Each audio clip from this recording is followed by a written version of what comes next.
जय हिंद मेरे प्यारे शेर शेरनियों, कैसे हैं आप सब? शानदार होंगे, ज़बरदस्त होंगे, जिंदाबाद होंगे। एक बार फिर आप सबका पीडब्ल्यू में आप सबका बहुत बहुत स्वागत है।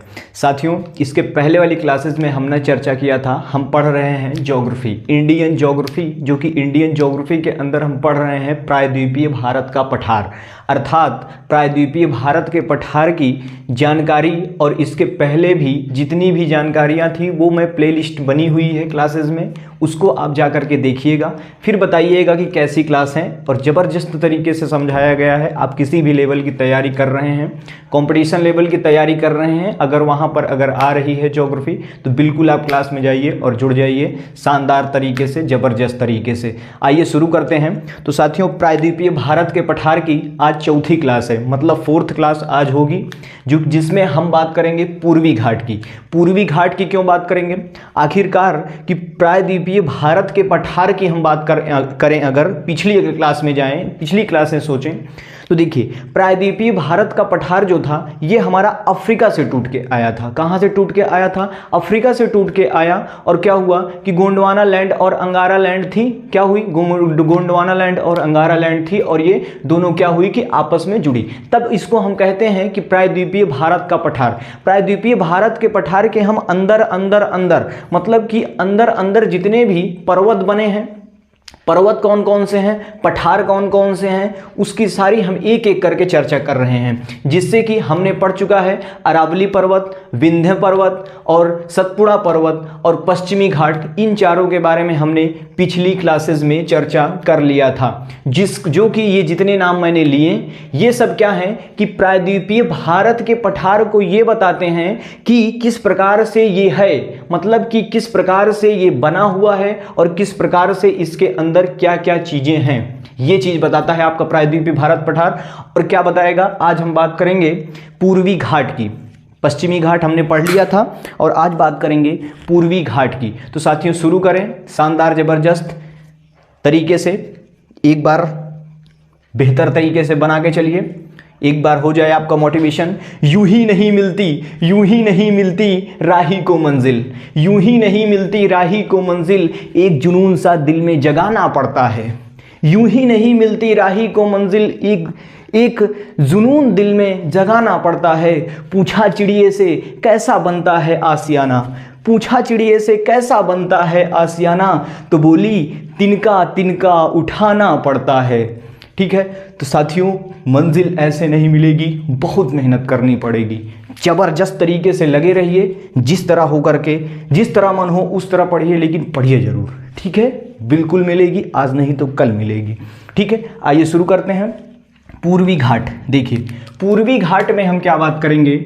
पूर्वी घाट, पूर्वी घाट की अगर हम बात करें तो साथियों पूर्वी घाट क्या हुआ था कि पूर्वी घाट जो है वो हमारा पश्चिमी घाट और पूर्वी घाट को जो जोड़ता है वो कौन सा पर्वत था? नीलगिरी पर्वत था, जो कि पूर्वी घाट और पश्चिमी घाट को जहां पर जोड़ता है। आपका वो राज्य भी थे, केरल था, तमिलनाडु था और कर्नाटक, ये तीनों राज्यों से होकर के आपका क्या गुजरता है?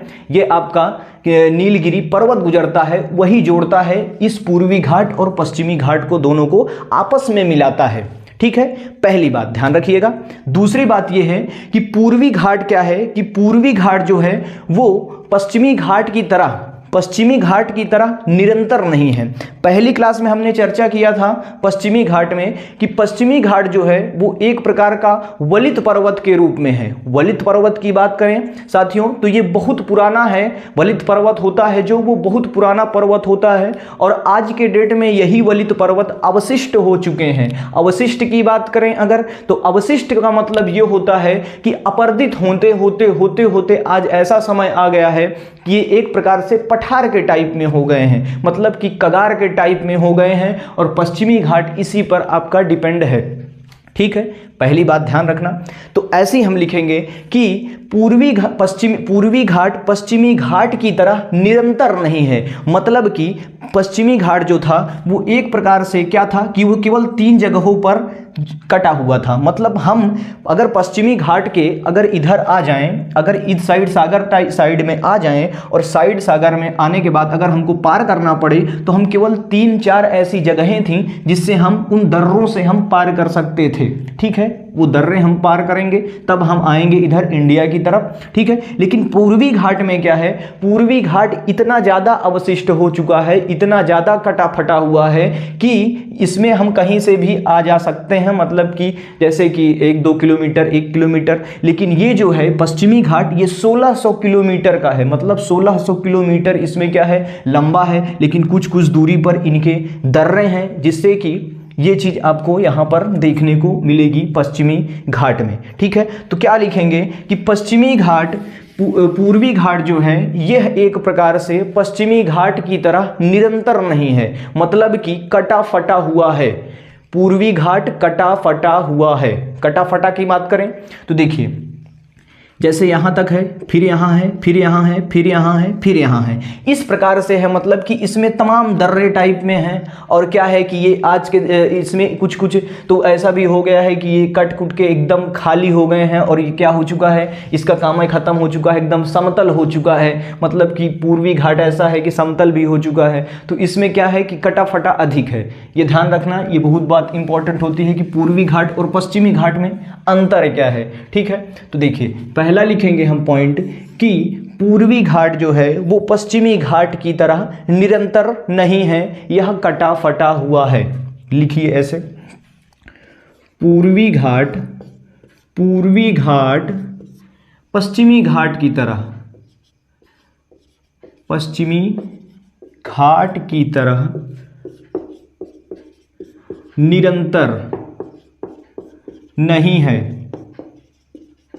यह कटा है, यह कटा फटा है। क्या लिखेंगे, यह कटा फटा है, यह कटा फटा है। कटा फटा क्यों है साथी, देखिए बहुत इंपॉर्टेंट है कि कटा फटा आखिर क्यों है। देखिए, जो नदी है, पश्चिम घाट की जो नदियां हैं वो क्या होती हैं कि उनका ढलान जो है, पश्चिम घाट का जो ढलान है वो पूर्वी घाट की तरफ है। मतलब एक प्रकार से हम समझ सकते हैं कि जो नदियों का ढलान है, जो पश्चिम घाट से जो नदियां निकलती हैं वो किसका किधर ढलान है, तो पूर्व की साइड में उनका ढलान है, जिससे कि जाती हैं, जब ये नदियां जाएंगी इस प्रकार से, और ये क्या करती हैं कि जा करके इधर बंगाल की खाड़ी में मिल जाती हैं, जिससे कि यह कटा फटा आपको नजर आता हुआ समझ में आएगा। मतलब कि पश्चिमी घाट से निकली नदियां और पूर्वी घाट में जाकर के क्या हुई, समापन हो गया, उनका नीचे गिर गई, मतलब कि उनका मुहाना हो गया, मतलब काम खत्म हो चुका, मतलब एक प्रकार से बंगाल की खाड़ी में आकर के गिर जाती हैं। जिससे कि यह नदियों द्वारा क्या है कि इन नदियों द्वारा क्या हुआ है कि इन नदियों द्वारा काफ़ी खूब खटा फटा, मतलब कि काटा, इस पूर्वी घाट को काटा गया है, इन नदियों द्वारा काटा गया है, जिससे कि नाम रख दिया गया इसका क्या, कटा फटा हुआ है। याद रखना, बहुत ही इंपॉर्टेंट चीज़ है। तो किसके नदियों द्वारा है, तो ये जो है नदियों द्वारा काटा फाटा गया है, मतलब कटा फटा है। अब ध्यान रखिए एक बात और, आइए देखते हैं साथियों, जो ये पूर्वी घाट है इसको हम अलग अलग राज्यों में, मतलब कि अलग अलग राज्यों में अलग अलग नामों से जानते हैं, ठीक है। क्या, अलग अलग राज्यों में अलग अलग नामों से जानते हैं। जैसे हम कहीं हैं, हम जिस जगह पर हैं, कोई इस जगह का नाम कुछ और जानता है और कोई कुछ और जानता है। फॉर एग्जांपल में आपका जैसे प्रयागराज है, कोई आपसे पूछेगा प्रयागराज, उसके बाद क्या कहेगा, ये इलाहाबाद, कोई इलाहाबाद कहेगा तो कोई प्रयागराज कहेगा, कोई कुछ और कहेगा। तो इस प्रकार से मतलब कि है एक ही चीज़, लेकिन क्या है कि उसको हर जगह पर क्या किया गया है, नामकरण अलग अलग तरीके से किया गया है हर एक राज्यों में। पूर्वी घाट जो है उसका नाम अलग अलग तरह से किया गया है, ध्यान रखना। तो नाम क्या दिया गया है, अगर हम बात करें आंध्र प्रदेश में तो नल्ला मलाई, क्या है, नल्ला मलाई, पालकोंडा और वेलिकोंडा, 3 नाम हैं जहां पर आंध्र प्रदेश में इस पर्वत को कह सकते हैं, या इस पठारी भाग को, इस पूर्वी घाट को किस किस नामों से जानते हैं, कहाँ पर, आंध्र प्रदेश में। तो आइए लिखते हैं, तो आंध्र प्रदेश में आप लिखेंगे इस प्रकार से, आंध्र प्रदेश में नल्ला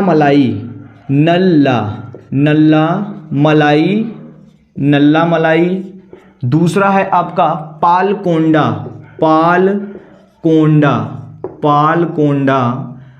और तीसरा है आपका वेलिकोंडा।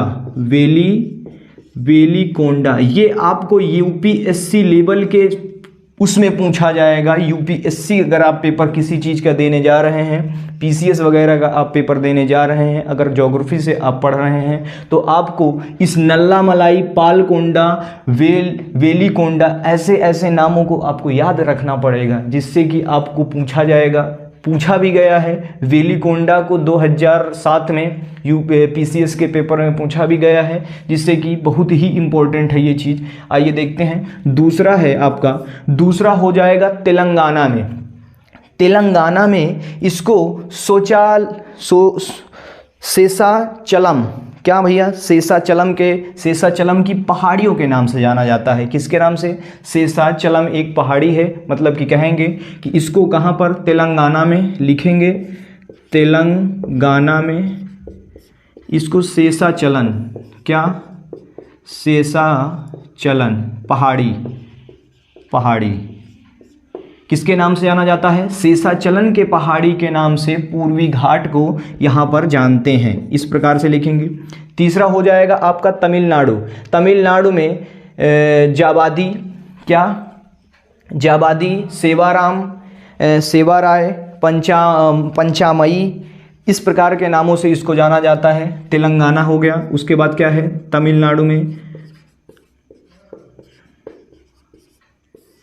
तमिलनाडु में इसको जावादी, बहुत ही इम्पोर्टेंट नाम है। मतलब कि इनको आप लिख लीजिएगा, याद तो रखने लायक तो है नहीं, मतलब याद तो कर सकते हैं। जब आप जाइएगा एग्ज़ाम में तो एक बार इसको देख करके जाइएगा, जिससे कि सही समझ में आ जाएगा। तो जेवामलाई, सेवाराय,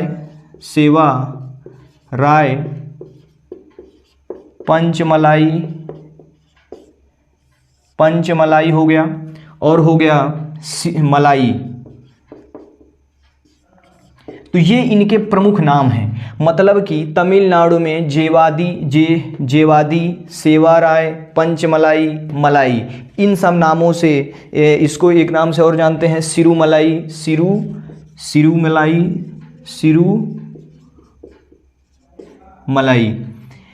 तो ये ऐसे ऐसे नाम हैं जिसको आपको ध्यान रखना पड़ेगा कि तमिलनाडु में जवादी, सेवाराय, पंचमलाई, मलाई, सिरूमलाई, इस नाम से पश्चिमी घाट को जानते हैं। अगर आप पश्चिमी घाट की तरफ जाएंगे और आप तमिलनाडु में पहुंचेंगे तो आप पूछेंगे कि पश्चिमी घाट को आप यहाँ पर क्या कहते हैं? तो कुछ कुछ जगहों पर आपको जवादी कहेंगे, सेवाराय कहेंगे, कुछ कुछ जगहों पर पंचमलाई कहेंगे, कुछ कुछ जगहों पर मलाई कहेंगे, कुछ कुछ जगहों पर सिरूमलाई कहेंगे। इस प्रकार से इसको नाम दिया गया है। आइए देखते हैं।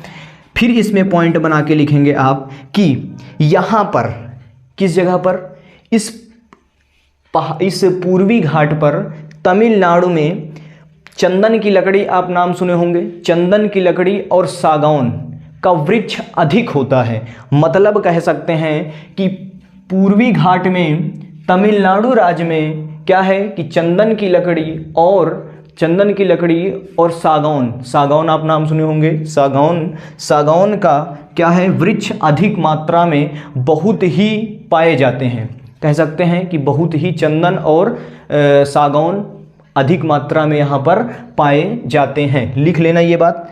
फिर उसके बाद क्या लिखेंगे आप कि पूर्वी घाट की सबसे ऊंचा स्थान लिख सकते हैं, या कह सकते हैं कि ऊंची चोटी, महेंद्रगिरी। क्या लिखेंगे कि पूर्वी घाट की सबसे ऊंचा स्थान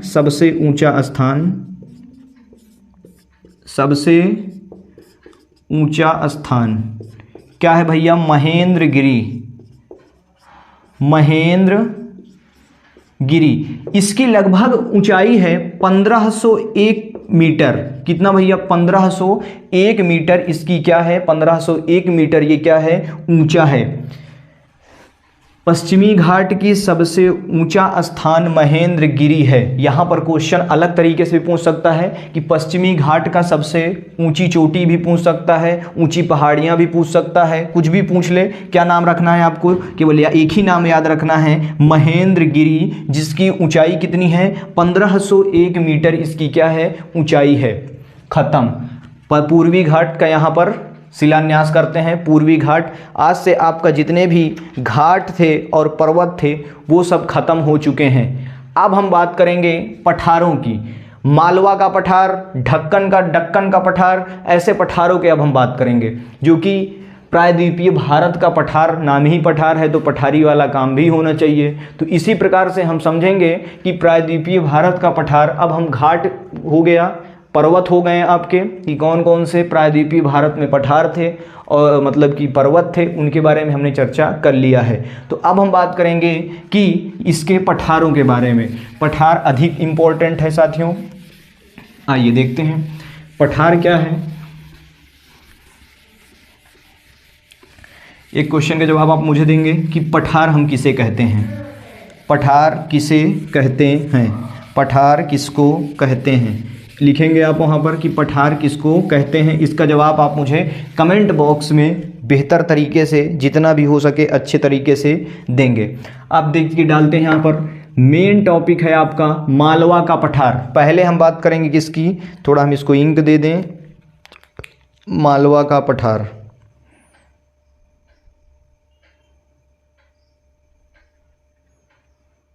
बच्चों लोगों, मेहनत करते रहिए। चैनल पे नए हैं तो चैनल को सब्सक्राइब कर लीजिए। ज़बरदस्त तरीके से यहाँ पर क्लासेस चलती हैं। कोई प्रॉब्लम हो तो आप बिल्कुल कमेंट करें। बिल्कुल बेहतर तरीके से लूसेंट टूसेंट छोड़ दीजिए, केवल आप पढ़िए बस। क्या है, देखिए क्षणिक सुख मत लीजिए। मैंने पहले भी क्लास में बताया था कि क्षणिक सुख है, लूसेंट टूसेंट पढ़ेंगे, क्षणिक सुख है, 2 दिन पेपर देने के बाद सब भूल जाएगा।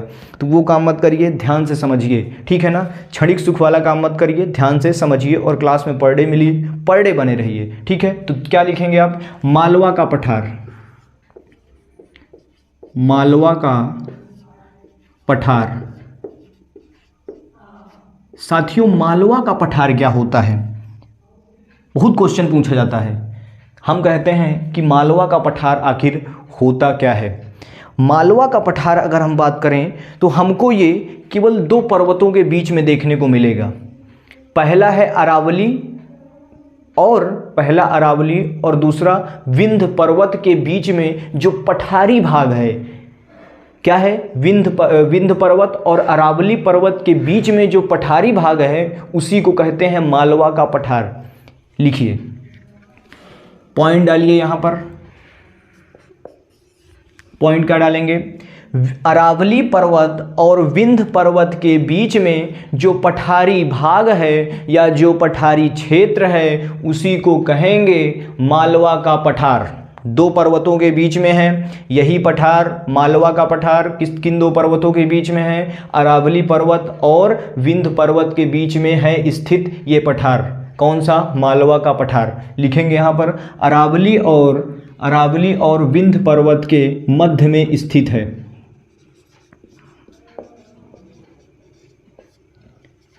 अरावली और विंध्य पर्वत के मध्य में है या स्थित है। आप अपने मन से लिखिए भाई साहब। देखिए नोट आपको नोट्स आपको अपने से बनाना पड़ेगा, मैं बनाने नहीं आऊँगा। मैं आपको केवल मार्गदर्शित कर रहा हूँ कि आपको ये चीज़ पढ़ना है और ये चीज़ आप पढ़ते रहिए बिल्कुल ज़बरदस्त तरीके से, बिल्कुल सोचे बिना कुछ सोचे समझे। तो अरावली और विंध्य पर्वत के मध्य में मालवा का पठार स्थित है। क्या है? मालवा का पठार स्थित है। चंबल घाटी का नाम आप सुने होंगे, ज़बरदस्त तरीके से सुने होंगे, आप नहीं सब लोग सुने होंगे। तो इस पठार में चंबल ने बहुत क्या किया है? अपर्दित किया है। किसने अपर्दित किया है? चंबल ने इस पठार को क्या किया है कि बहुत ही अपर्दित किया है, जिसे अवनली क्या कहते हैं? अवनली का अपर्दन क्या कहते हैं साथियों? इसको याद रखना, अवनली का अपर्दन कहते हैं। चंबल ने क्या किया है, इस पठार को खूब अपर्दित किया है, मतलब कि खुद इसको काटा छांटा है, जिसको हम कहते हैं अवनली का अपर्दन। लिख लेना, ये बात बहुत ही इंपॉर्टेंट है। देखिए, चंबल नाम आप सुने होंगे, चंबल आप नाम सुने होंगे जो आपको देखने को मिलेगा। चंबल आप नाम भी सुने होंगे, हर चीज़ देखे होंगे, अपने मनगढ़ंत करिएगा। चंबल नदी जो है क्या की है कि इस पठार को क्या किया है कि खूब अपर्दित किया है, जिसको इसका नाम दिया गया है अवनली का अपर्दन। अवनली का अपर्दन, इस प्रकार से आप लिखेंगे। मतलब कि फिर से मैं बोले दे रहा हूँ, इस पठार में चंबल ने बहुत अपर्दन किया है। क्या किया है, अपर्दन किया है, जिसे हम अवनली का अपर्दन कहते हैं। क्या कहते हैं, अवनली का अपर्दन कहते हैं। यही अपर्दित भूमि को बीहड़ कहते हैं। बीहड़ एक मूवी भी थी, मुझे लग रहा है एक मूवी भी बनी है बीहड़ पे। बीहड़ एक मूवी है। बीहड़ का मतलब होता है साथियों ऊबड़ खाबड़।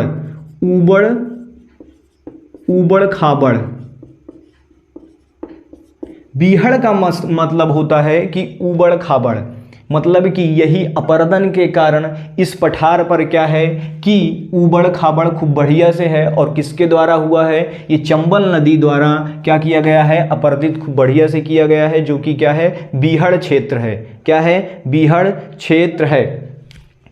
नेक्स्ट पॉइंट लिखेंगे कि यहाँ पर काली मिट्टी मिलती है। काली मिट्टी क्यों मिलती है, बहुत ही इंपॉर्टेंट चीज़ है, का बता रहा हूँ। यहाँ पर पहले पॉइंट लिखिए, काली मिट्टी मिलती है। काली मिट्टी मिलती है।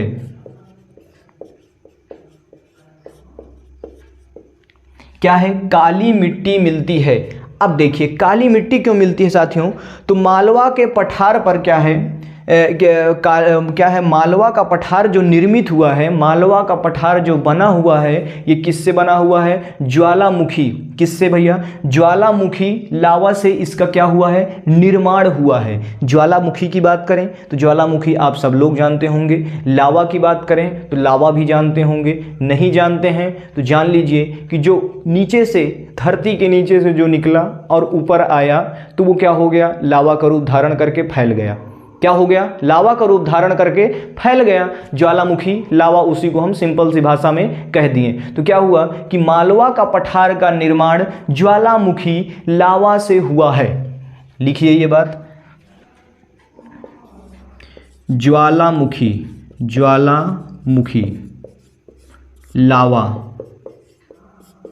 लावा से हुआ है।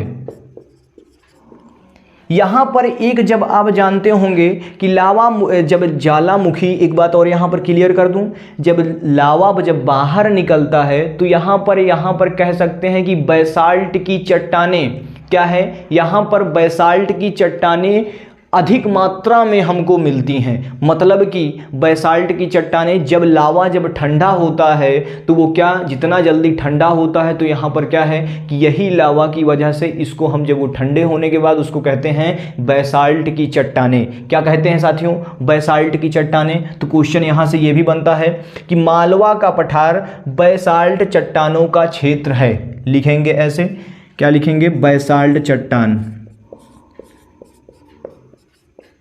बैसाल्ट चट्टानों का क्षेत्र है। इस तरह आप पॉइंट बना करके इसको आप लिखते चलिएगा।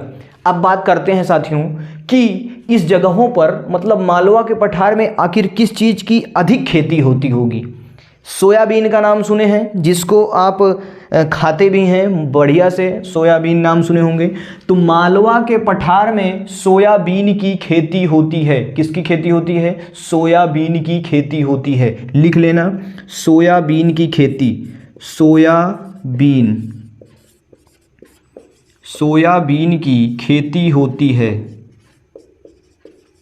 दो चीज़ें होंगे यहाँ पर, काली मिट्टी आपको देखने को मिलेगी, काली मिट्टी से ये भी पूछा जा सकता है कि मालवा के पठार में किस चीज़ की खेती होती है, सोयाबीन की खेती होती है। इस प्रकार से आप लिखेंगे काली मिट्टी कहाँ हमको मिलती है, तो काली मिट्टी हमको कहाँ पर मिलेगी, मालवा के पठार में मिलेगी। ऐसे आप पॉइंट बना करके लिखते चलिए। तो ये बात लिख लेना, सोयाबीन की खेती कहाँ पर होती है, इस पठार में होती है। किस पठार में होती है, इस पठार में होती है। देखिए अगर हम एक चीज़ अगर ध्यान से सोचें कि जो डाकू होते हैं, अगर डाकुओं की हम बात करें, जो डाकू होते हैं साथियों, वो क्या करते हैं कि ये चंबल वाली जो नदी है, जो चंबल वाली घाटी जो आप कह सकते हैं, चंबल में इसमें किस प्रकार से छुप जाते हैं, मतलब कि ये ऊबड़ खाबड़ इतने मात्रा में है। इस प्रकार से मान लीजिए कि इस प्रकार से है, ये ऊबड़ खाबड़ इस तरह है। तो यहाँ पर चंबल घाटियों में क्या है कि डाकुओं को छुपने के लिए अधिक, मतलब कि डाकुओं को छुपने के लिए अधिक जगह यहाँ पर मिलती है हमको। क्या मिलती है, डाकुओं को छुपने के लिए अधिक जगह यहाँ पर हमको मिलती है। किस घाटी में, चंबल घाटी कह सकते हैं, या चंबल की नदियों के पास में, अगल बगल क्षेत्रों में ये सब हमको यहाँ पर मिलती है। आइए देखते हैं। तो देखिए मालवा के पठार से क्या है, मालवा का जो पठार है इसका ढाल किधर है, ये भी क्वेश्चन पूछा जाता है कि मालवा का पठार इसका ढाल किस साइड में होगा। तो मालवा का पठार क्या है कि इसका ढाल जो है उत्तर दिशा में है। उत्तर दिशा की बात करें कि मान लीजिए ये आपका कोई मालवा का पठार है और ये हमारा क्या था कि पहले ये हमारा क्या हुआ कि जब हमारी चट्टानें, जब हमारा ये प्रायद्वीपीय भारत आया, वहाँ से जब अफ्रीका से टूट के आया, तो वो क्या हुआ कि भारत से लड़ते वक्त क्या हुआ कि भारत से लड़ते वक्त अंदर की ओर घुस गया, अंदर की ओर घुस गया। तो ये बीच वाला जो भाग था, यहीं पर मालवा का पठार हमको देखने को मिलेगा। तो मालवा का पठार का जो बिंदु है यहाँ पर, जहाँ पर है, उसका ढाल किधर हो गया, जिधर घुसेगी, जिधर वाली मतलब कि ये मान लीजिए आपकी इधर प्रायद्वीपीय भारत का पठार है और इधर आपका क्या है कि इधर इंडिया वाला भाग है, मतलब एशिया वाला भाग है। और जब ये अफ्रीका से टूट के आया तो धीरे धीरे करते करते क्या हुआ कि ये इसी के अंदर घुस गया, अंदर घुस गया। तो जब अंदर जाएगा तो जाहिर सी बात है क्या हुआ कि ये इसका ढाल किधर होगा, उत्तर दिशा की ओर हो जाएगा। किधर हो जाएगा, उत्तर की दिशा की ओर हो जाएगा। लिख लेना, ये बहुत ही इंपॉर्टेंट है। तो इसमें कुछ ऐसी नदियाँ भी हैं, नदियाँ भी हैं जिसको मैं बता रहा हूँ। देखिए इसमें नदियाँ जो हैं, इसमें नदियाँ जो हैं, कुछ नदियाँ हैं चंबल, बेतवा और काली सिंधु। क्या है नाम, काली सिंध नदी, जो कि क्या है कि उत्तर की ओर बहती है। किधर बहती है, बेतवा, चंबल, काली सिंध नदी कहाँ बहती है, ये उत्तर की दिशा में बहती हुई दिखाई पड़ती है, या बहती ही है, तो बहती ही है, तो बहती है। ठीक है, तो क्या लिखेंगे कि इस ढाल के कारण, इस मालवा के पठार से निकलने वाली नदियाँ कौन कौन सी नदियाँ हैं, चंबल है पहली, चंबल लिखिएगा, चंबल। दूसरा है बेतवा, बेटवा मत लिख लेना भाई साहब, देखो बेतवा कहाँ से निकलती है, ये सब नदियाँ मालवा के पठार से निकलती हैं और किधर बहती हैं, उत्तर दिशा की ओर ये नदियाँ बहती हैं। तीसरी हो जाएगी काली सिंध, काली सिंध, काली सिंध नदियाँ एक प्रकार से कह सकते हैं कि ये आपकी गंगा की सहायक नदियां भी हो सकती हैं। आखिरकार कहाँ जाएंगी, उत्तर की ओर, ये नहीं चली जाएंगी फिर से चढ़ जाएंगी कहाँ पर, हिमालय पर्वत को डांकते हुए पहुंच जाएंगी चंबल घाटी में, मतलब कि उधर क्या पड़ता है आपका जो है तिब्बत की पठार में पहुंच जाएंगी। तो तिब्बत के पठार में नहीं जाती हैं, ये भारत में ही क्या होती हैं कि ये किससे मिल जाती हैं, न गंगा जी से मिल करके, और ये आकर के कहाँ पर मिल चली जाती हैं, बंगाल की खाड़ी में जाकर के गिर जाती हैं। तो ये आपकी एक प्रकार से गंगा नदी की सहायक नदियाँ भी हैं, चंबल, बेतवा और काली सिंध।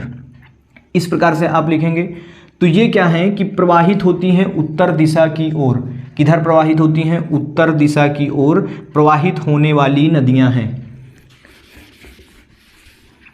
उत्तर की ओर, उत्तर की ओर बहती हैं, ये तीनों नदियाँ क्या हैं कि मालवा के पठार से निकलती हैं और उत्तर की ओर बहती हुई चली जाती हैं। समझ में आ गया? खत्म। मालवा का पठार आपका यहीं से ख़त्म होता है।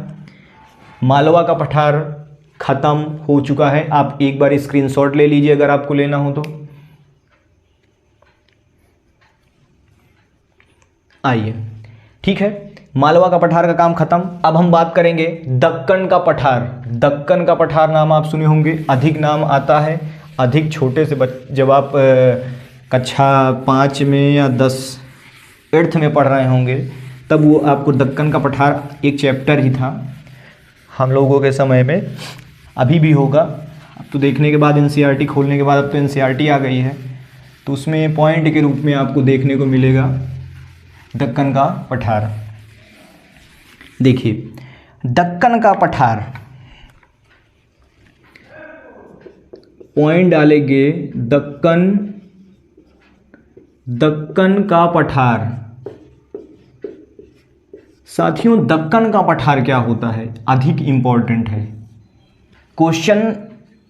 मैं बताया, पहले से बता चुका हूं कि लूसेंट से कोई भी शब्द नहीं लिया गया है, मतलब कि लूसेंट से कुछ भी नहीं उठाया गया है, बिल्कुल विपरीत से उठाया गया है। मतलब कि आपको बुक्स से ये चीज़ पढ़ के NCERT लेवल से, NCERT की सारी बुकों से ये बातें आपको जो मैं बता रहा हूँ, ये पॉइंट वाइज मैं अपने से बना करके आपको ये शेयर कर रहा हूँ, ठीक है। तो ये बात अपने से आप लिखेंगे और अपने से ये बात समझिएगा। मैं समझा रहा हूँ, अगर आपको पहले तो समझ में ही आ जाएगा, ऐसी कोई दिक्कत नहीं। अगर नहीं समझ में आ रहा है तो आप कमेंट करिएगा, मैं उसके बाद फिर समझा दूंगा।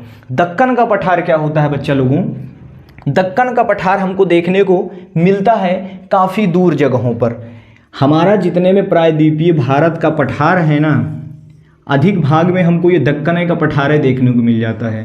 कह सकते हैं कि प्रायद्वीपीय भारत का अधिक भाग में हमको ये दक्कन का पठार देखने को मिल जाता है।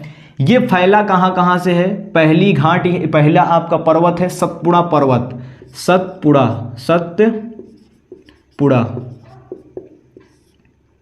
सतपुड़ा पर्वत से कहाँ तक गया है? सतपुड़ा पर्वत से इधर पश्चिमी घाट तक और इधर पूर्वी घाट के मध्य में स्थित है। लिखिए, पॉइंट लिखेंगे आप यहाँ पर। यह सतपुड़ा पर्वत पश्चिमी घाट और पूर्वी घाट के मध्य में स्थित है। कहाँ स्थित है? मध्य में स्थित है। मतलब ये बीच वाला भाग, ये आप ऊपर से देखेंगे तो कहाँ देखने को मिलेगा? ये सतपुड़ा पर्वत आपको देखने को मिलेगा। और उसके बाद ये बीचवा में जो भाग है ये कहाँ देखने को मिलेगा? दक्कन का पठार। क्या देखने को मिलेगा साथियों? दक्कन का पठार। इसे हम मुख्य रूप से, दक्कन का पठार मुख्य रूप से दक्कन टैप की चट्टानें बनी हुई हैं। मतलब कि इसमें कह सकते हैं कि दूसरा पॉइंट आप लिखेंगे कि दक्कन का पठार मुख्य रूप से दक्कन टैप की चट्टानों से निर्मित है। क्या लिखेंगे? दक्कन टैप की चट्टानों से बना हुआ है। छोटे छोटे पॉइंट हैं, अच्छे से समझते चलिए। दक्कन टैप इस प्रकार से लिखेंगे, ठीक। अब देखिए, पहला लिख लिए होंगे कि यह पश्चिम उधर से सतपुड़ा में पूर्व से, मतलब कि उत्तर में सतपुड़ा पर्वत और पश्चिम में पश्चिम घाट और पूर्व में पूर्वी घाट के मध्य में स्थित है दक्कन का पठार। दूसरा है दक्कन टैप की चट्टानों से यह निर्मित है। लिख दिया हूँ, लिख लेना। दक्कन टैप मैं लिखा हूँ तो ये मत सोचना दक्कन टैप लिख लो, तो ऐसा नहीं करना। क्या लिखेंगे? यह दक्कन टैप की चट्टानों से निर्मित है। यह पठार क्या है? निर्मित है। दक्कन के पठार में भिन्न भिन्न प्रकार की क्या मिलती हैं हमको? पहाड़ियाँ देखने को मिलती हैं। इस प्रकार से लिखेंगे कि दक्कन टैप में मतलब कि मालवा के दक्कन के पठार में भिन्न भिन्न प्रकार की पहाड़ियाँ देखने को हमको मिलती हैं। तो पहाड़ियों का नाम भी तो कुछ होगा, तो आइए देखते हैं पहाड़ियों का नाम क्या क्या है। पहाड़ियों का नाम हरिश्चंद्र पहाड़ी। क्या भैया? हरिश्चंद्र पहाड़ी, बालाघाट पहाड़ी, अजंता पहाड़ी, गवि लगड़, क्या भैया, गवि लगड़ की पहाड़ी। ये आपको 4 पहाड़ियाँ आपको कहाँ देखने को मिलेंगी, दक्कन के पठार में देखने को मिलेंगी। तो पहला लिखेंगे हरिश्चंद्र पहाड़ी, सही लिखा है भाई, हरिश्चंद्र की पहाड़ी। दूसरा है आपका बालाघाट।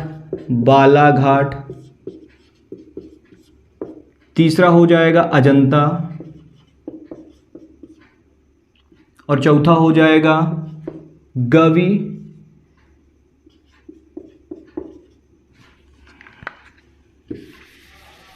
गविलगढ़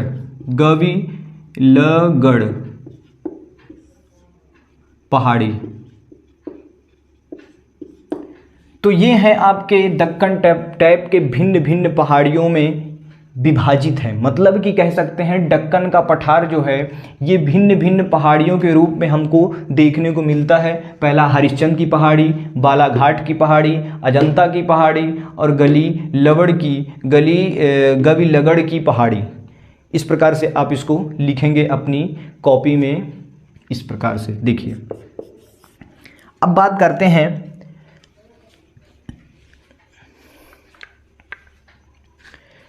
अब बात कर लेते हैं इसमें दंडका रण। एक बात इसमें आपको जानने को मिलेगा कि जो हमारी चावल का कटोरा, छत्तीसगढ़ और उड़ीसा को तो वो कहते हैं, लेकिन यहाँ पर क्या है कि दक्कन के पठार के अंतर्गत दंडकारण का पठार भी मौजूद है। क्या है, दंडकारण का पठार भी मौजूद है। इस प्रकार से लिखेंगे दंडकारण। नाम ऐसे ऐसे हैं कि थोड़ा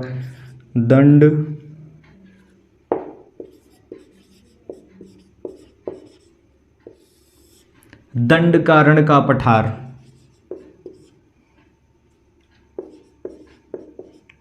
पठार स्थित है। दक्कन के पठार में दंडकारण का पठार स्थित है। यूपीएससी का क्वेश्चन जबरदस्त तरीके से पूछा है, ठीक है।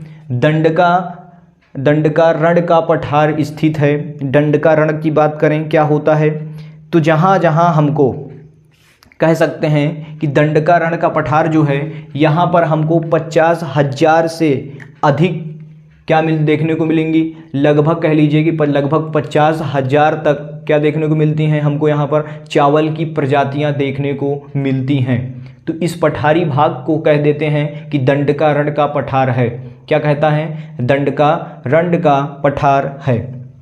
इसी पठार को हम धान का कटोरा भी कहते हैं। क्या कहते हैं, धान का कटोरा कहते हैं। जब भाई साहब 50,000 प्रजातियों का यहाँ चावल होगा तो जाहिर सी बात है यहाँ पर क्या कहा जाएगा कि यह एक प्रकार का धान का कटोरा भी इस पठारी भाग को, मतलब कि दंडकारण के पठार को हम कहेंगे।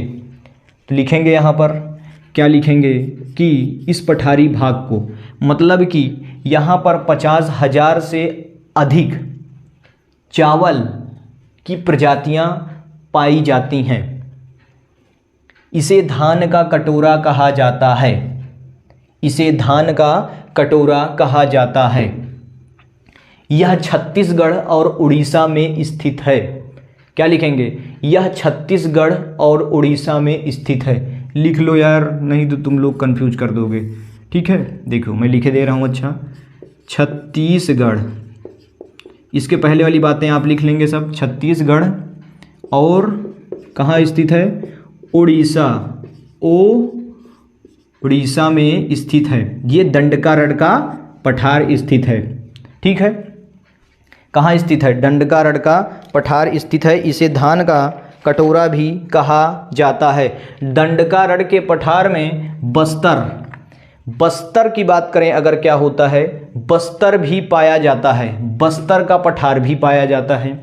देखिए इसी पठार में, दंडकारण के पठार में बस्तर का पठार पाया जाता है। बस्तर का पठार, यूपीएससी लेवल, बस्तर का पठार, ग्रुप डी यू के क्वेश्चन में ये सब बिल्कुल नहीं पूछेगा। बस्तर का पठार क्या होता है, बस्तर के पठार में कौन कौन सी धातुएं पाई जाती हैं, तो ये आपको उसमें नहीं पूछेगा। लेकिन जब आप हाई लेवल की तैयारी करेंगे तो आपको वो चीज़ देखने को मिलेगा। बस्तर का पठार साथियों क्या होता है, बस्तर में ही, बस्तर के पठार से भारत का एक प्रमुख ये पठार है। लिखेंगे ये बात कि भारत का यह एक प्रमुख पठार है जहां पर टिन की धातु पाई जाती है। मतलब कि टिन हमको देखने को मिलती है, यहीं से हमको टिन जो होती है TIN, टिन की धातु, जैसे लोहा हो गया, इस प्रकार की धातु जो है ये टिन भी है। तो यहीं से हमको ये बस्तर के पठार, भारत का एकमात्र यह ऐसी जगह है जो कि बस्तर का पठार है जहां पर हमको टिन की धातु पाई जाती है। लिखेंगे, ये बहुत इंपॉर्टेंट है हर चीज़ के लिए। मतलब कि पूछ सकता है यहाँ पर कि टिन की धातु कहाँ पाई जाती है, टिन की धातु कहाँ हमको देखने को मिलती है। तो बस्तर के पठार में टिन की धातु पाई जाती है या मिलती है। ठीक है, तो ये हो गया आपका दक्कन का पठार, यहीं से ख़त्म। ठीक है, दक्कन का पठार, इसको आप एक एक बातें लिख लेना अपने कॉपी में। जो मैं दंडकारण्य का पठार, इसको फिर से बता रहा हूँ, दंडकारण्य का पठार में क्या है कि 50,000 से अधिक प्रजातियों के चावल यहाँ पर पाए जाते हैं और ये छत्तीसगढ़ और उड़ीसा में मिलता है। ये पठार, ये कहाँ है, ये पठार दक्कन के पठार में ही स्थित है। छत्तीसगढ़ और उड़ीसा में ये हमको देखने को मिलते हैं। और ये दंडकारण्य के पठार को हम किसका, धान का कटोरा भी कह सकते हैं या कहा भी जाता है। ठीक है, तो इस प्रकार से लिखेंगे और इस प्रकार से आप समझिए। यहाँ पर बस्तर का पठार भी है, यही दंडकारण्य के पठार में बस्तर का पठार है, जिसमें ये बस्तर का पठार जो है ये टिन का एक प्रमुख स्रोत है। क्या है, टिन का एक प्रमुख स्रोत है। यहीं से पूरे भारत में, भारत का एकमात्र ऐसी जगह है जहां पर टिन पाई जाती है। इस पठारी भाग को क्वेश्चन बनेगा यहाँ पर कि हर चीज़ के लिए क्वेश्चन बनेगा कि टिन हमको किस पठारी भाग से मिलती है या किस पठार से प्राप्त होती है। तो बस्तर के पठार से हमको क्या प्राप्त होती है, टिन प्राप्त होती है।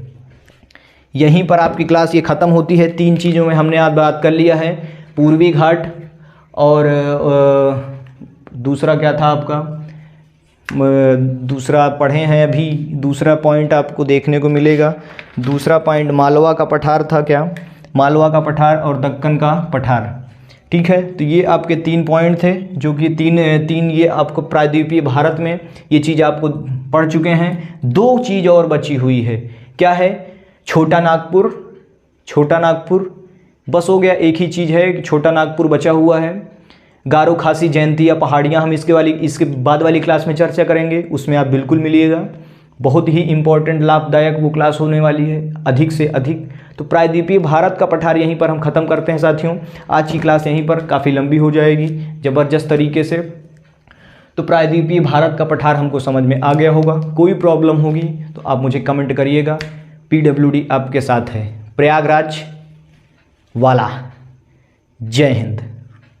समझ में आया होगा तो चैनल को लाइक कर लेना, सब्सक्राइब कर लेना, हमसे जुड़ जाना बेहतर तरीके से। और जाइए, नीचे डिस्क्रिप्शन में लिंक भी डली हुई है, उसको भी देखिए। नीचे डिस्क्रिप्शन में लिंक डली हुई है, प्लेलिस्ट डली हुई है, उसको आप पढ़ लीजिए। पूरी ज्योग्राफी का काम ख़त्म, पूरी ज्योग्राफी समेट डालेंगे। क्या कर देंगे, तहस नहस करने वाले हैं ज़बरदस्त तरीके से। तो यहीं क्लास ख़त्म करते हैं साथियों, मिलेंगे कल नेक्स्ट क्लास में। तब तक के लिए इंतज़ार करना, रिवाइज करते रहना ज़बरदस्त तरीके से। जय हिंद।